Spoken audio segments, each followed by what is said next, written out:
Hello guys, welcome to Heavy Coding. So guys, PHP series के अंदर आज मैं आपको सिखाने वाला हूं कि हम यूआरएल रीराइटिंग किस तरीके से करते हैं। सो गाइस, जब भी हम कुछ डेटाबेस से वैल्यूज़ को लेकर उनको अपडेट करते हैं तो गाइस हमें यहाँ पर यूआरएल रीराइटिंग की ज़रूरत पड़ती है। तो गाइस, यूआरएल रीराइटिंग होती क्या है? बेसिकली मैं आपको बताता हूँ। जब हम यहाँ पर डेटा को पास कर रहे थे, जब मैं यहाँ पर इस डेटा को पास कर रहा था और यहाँ पर मैं एक्चुअली क्या करता हूँ, अभी हमने यहाँ पर रिडायरेक्शन लगा रखी थी तो रिडायरेक्शन को हम यहाँ से रिमूव कर देते हैं। तो ऐड डेटा पे इसको मैं यहाँ से हटा देता हूँ। तो गाइस, जब भी मैं यहाँ पर डेटा को पास कर रहा था, इंसर्ट कर रहा था, तो यहाँ पर उस पेज पर लेकर जा रहा था।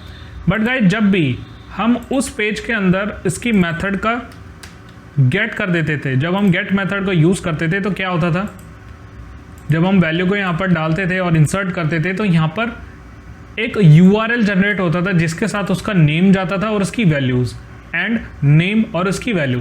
तो गाइज, इसी को कहते हैं यहाँ पर हम यूआरएल रीराइटिंग। तो गाइज, यूआरएल रीराइटिंग आज हम बनाना सीखेंगे कि अगर हमें यहाँ पर फॉर्म से डेटा नहीं लेकर जाना है, जो हमारा डेटाबेस के अंदर डेटा पहले से ऑलरेडी इंसर्टेड है, उसको हमें किसी दूसरे पेज पर लेकर जाना है, तो हमें यहाँ पर यूआरएल रीराइटिंग की ज़रूरत पड़ेगी।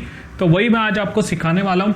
तो सेम इसी की तरह हमारा वो यूआरएल होने वाला है। तो गाइज, चलते हैं, इसको सीखते हैं कि किस तरीके से हम इसको क्रिएट कर सकते हैं। सो गाइज, मैंने यहाँ पर एक फाइल ले ली url.php से, और मुझे यहाँ पर क्या करना है, बेसिकली एक एंकर टैग का यूज़ करना है। मैं यहाँ पर करूँगा एंकर टैग का यूज़। मैं इसको PHP से PHP के अंदर मैं यहाँ पर क्या कर लेता हूँ, सबसे पहले तो अगर हमें यहाँ पर PHP के अंदर वैल्यू यूज़ करनी होती है तो हम PHP को क्लोज़ कर देते हैं। बट अगर मैं यहाँ पर बाहर वैल्यू यूज़ करूँगा और मैं यहाँ पर एक पेज बना देता हूँ, myvalue.php नाम से एक पेज बनाया मैंने, और यहाँ पर मैं कर देता हूँ सेंड वैल्यूज़। मैंने यहाँ पर करी सेंड वैल्यूज़ और myvalue.php नाम का एक पेज पे ये रिडायरेक्ट कर देगा। उस पेज को भी बना लेते हैं। तो मैं यहाँ पर कर लेता हूँ उस पेज का नाम myvalue.php। तो मैंने यहाँ पर myvalue.php बना लिया है, और मैं यहाँ पर क्या करता हूँ, URL वाले पेज को रन करा लेता हूँ यहाँ से url.php। तो यहाँ पर सेंड वैल्यूज से एक लिंक आ चुकी है। जैसे मैं इसको क्लिक करूँगा तो गाइज आप यहाँ पर देख सकते हो myvalue.php पे इसने रिडायरेक्ट कर दिया। अब मैं चाहता हूँ कि यहाँ से कुछ वैल्यूज़ को ये लेकर जाए URL में, तो उसको हम यहाँ पर किस तरीके से क्रिएट कर सकते हैं। तो गाइज, आपको यहाँ पर यूज़ करना है क्वेश्चन मार्क का। तो गाइज, इसी को कहता है हम यहाँ पर URL रीराइटिंग। तो आपको क्वेश्चन मार्क यूज़ करना है और एक वेरिएबल क्रिएट कर देना है जो कि URL के अंदर वैल्यू लेके जाएगा। तो वो जो वेरिएबल बनेगा आपका, वो आपका डॉलर से स्टार्ट नहीं होगा, वो PHP के अंदर होता है डॉलर से स्टार्ट। आपको इसको यहीं से स्टार्ट करना है, सिर्फ उसका नेम देके। तो अगर मैं यहाँ से नेम नाम का वेरिएबल देता हूँ और इक्वल्स टू लगा के उसके अंदर कुछ वैल्यू पास कर देता हूँ, तो हमारे चैनल का नेम लिख देते हैं हम हैवी कोडिंग। तो अब ये क्या करेगा, इस नेम के साथ इस वैल्यू को लेकर जाएगा।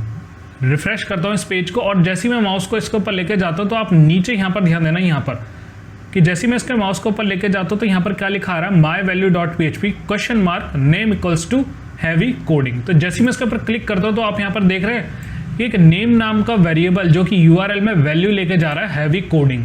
तो गाइस, देखा आपने, इसी को कहते हैं हम यहाँ पर URL रीराइटिंग। कि अगर हमें कोई URL के अंदर वैल्यू को भेजना बिना फॉर्म सबमिट कराए, किसी एक एंकर टैग से, किसी एक लिंक से, तो हम यहाँ पर यूज़ करते हैं URL रीराइटिंग का। तो इसने क्या करा, उस नेम नाम के वेरिएबल में हैवी कोडिंग नाम की वैल्यू को लेकर जा रहा है। अब इस वैल्यू को हमें यहाँ पर गेट कराना है इस पेज पे। मैं यहाँ पर इस पेज पर गेट करा लेता हूँ। तो मैं यहाँ पर अगर हमारे URL में शो हो रही है तो ऑब्वियस सी बात है कि वो गेट वैल्यू है। तो गेट में मैंने यहाँ पर करा, उसका नाम लिख देते हैं हम, जो कि नेम नाम से मैंने वेरिएबल बनाया था, और इसको मैं करा लेता हूँ यहाँ पर इको।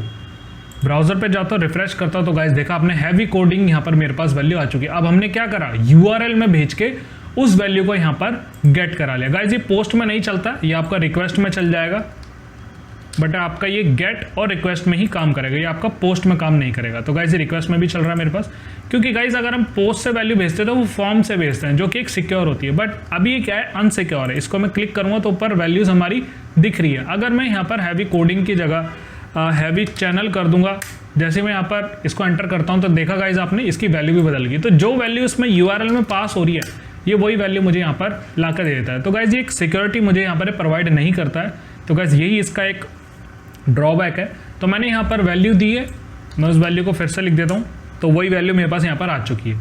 तो गाइज देखा आपने किस तरीके से हमने वैल्यू को यहाँ पर गेट करा लिया। अब अगर एक से ज़्यादा वैल्यू देनी है तो क्या करें, तो आपको यहाँ पर एंड ऑपरेटर का यूज़ करना है। एंड लिखना है आपको, एंड के बाद एक नया वेरिएबल। तो मैं यहाँ पर लिख देता हूँ नेम और पासवर्ड। अब इस पासवर्ड के अंदर हम दे देते हैं 1 2 3 4 5 ऐसा कुछ करके मैं यहाँ पर वैल्यू देता हूँ। बैक करता हूँ, ब्राउज़र पे जाता हूँ, रिफ्रेश करता हूँ और एक और पीछे चल लेते हैं जहाँ पर हमारा वो सेंड वैल्यूज था। जैसे ही मैं इसके ऊपर क्लिक करूँगा तो गाइस देखा आपने name, heavy coding and password 1 2 3 3 2 4 4 5। तो गाइस अगर एक से ज़्यादा वैल्यूज़ हम जब URL के थ्रू भेजते हैं तो हम यहाँ पर एंड ऑपरेटर का यूज़ करते हैं। अब अगर इसके आगे भी कोई वैल्यू होती तो मैं एंड लगा के इसका मैं यहाँ पर लिख देता हूँ सिटी, और सिटी में कर देता हूँ यहाँ पर, जैसे मैं इंडिया कर रहा हूँ, सॉरी गाइस मैं यहाँ पर कर देता हूँ कंट्री, तो कंट्री होगी यहाँ पर इंडिया। अब ये इसकी हो गई तीसरी वैल्यू। रिफ्रेश करता हूँ, नीचे देखना आप यहाँ पर मेरी वैल्यू क्रिएट होती है। इधर जो हमारी तीनों वैल्यूज़ है वो यहाँ पर आ रही है, country equals to India, password and then Heavy Coding. जैसे मैं यहाँ पर क्लिक करता हूँ तो आप यहाँ पर देख सकते हैं URL में यहाँ पर काफ़ी सारी वैल्यू क्रिएट होती है। आपने फ्लिपकार्ट वगैरह वेबसाइट पर देखा होगा, जब भी किसी प्रोडक्ट पर क्लिक करते हो तो ऊपर URL में उसकी सारी डिटेल इन्फॉर्मेशन आती है। तो गाइज इसी तरीके से हम दूसरे पेज पे उन वैल्यूज़ को यहाँ पर गेट करा लेते हैं। तो मैं यहाँ पर कर लेता हूँ इको दोबारा से, और दूसरा था मेरे पास पासवर्ड, तीसरा था मेरे पास यहाँ पर थी कंट्री, तो मैंने यहाँ पर करा कंट्री। रिफ्रेश करता हूँ तो गाइज देखा आपने आ रही तीनों वैल्यू यहाँ पर URL से गेट होके आ रही है। अगर मैं यहाँ पर कर देता जर्मनी तो ये जर्मनी आ जाता है। तो गाइज जो URL में होता है वो वैल्यूज़ हम यहाँ पर फैच कराते हैं, और उस URL को क्रिएट कैसे करा हमने, URL रीराइटिंग से। अब इसके अंदर क्या होता है कि हम PHP की भी वैल्यूज़ डालते हैं, तो PHP की भी वैल्यूज़ हम इसके अंदर डाल के देखेंगे। हम उसके वेरिएबल्स को यहाँ पर पास करेंगे, जब मैं आगे आपको CRUD बताऊंगा जिसके अंदर हम क्रिएट, रीड, अपडेट, डिलीट करेंगे। तो गाइज ये वीडियो बनाने का मकसद मेरा ये था कि आप यहाँ पर URL रीराइटिंग सीख जाओ कि किस तरीके से हम यहाँ पर वैल्यू को लेकर जाते हैं, और जब हम अपडेट करेंगे तो आपको इसी की ही यहाँ पर ज़रूरत पड़ेगी। तो नेक्स्ट वीडियो होगी अपडेट पे ही, तो अपडेट पर मैं आपको बताऊंगा कि URL रीराइटिंग के थ्रू हम यहाँ पर वैल्यूज़ को किस तरीके से लेकर जाएंगे, सिर्फ एक पर्टिकुलर पर्सन के लिए। मैं आपको बताता हूँ मैं क्यों कह रहा हूँ ऐसा, कि अगर हमने जो बनाया था अभी तक इंसर्ट और यहाँ पर सिलेक्ट बनाया था, तो जैसे मान लीजिए मुझे इस शुभम की यहाँ पर वैल्यू को अपडेट करना था, तो इसकी एक ID आ रही है जो कि 1 है और इसकी ID आ रही 2, तो हमें सिर्फ उसी बंदे की वैल्यू लेकर जानी है जिस बंदे की हमें यहाँ पर अपडेट करानी है। तो हम उसी वैल्यू को यहाँ पर लेकर जाएंगे। वो कैसे लेकर जाएंगे, URL रीराइटिंग के थ्रू। तो गाइज इसको ज़रूर से ज़रूर आप प्रैक्टिस कर लेना, इसको समझ लेना है कि किस तरीके से हमारी ये काम कर रही है, क्योंकि गाइज ये आपको अगली वाली वीडियो में यही हेल्प करेगी, तब भी आपको ये समझ आएगी। सो गाइज अगर अभी भी आपको कोई डाउट रह गया तो मुझसे कमेंट सेक्शन के अंदर ज़रूर पूछना। सो गाइज इस वीडियो में इतना ही। Thank you so much.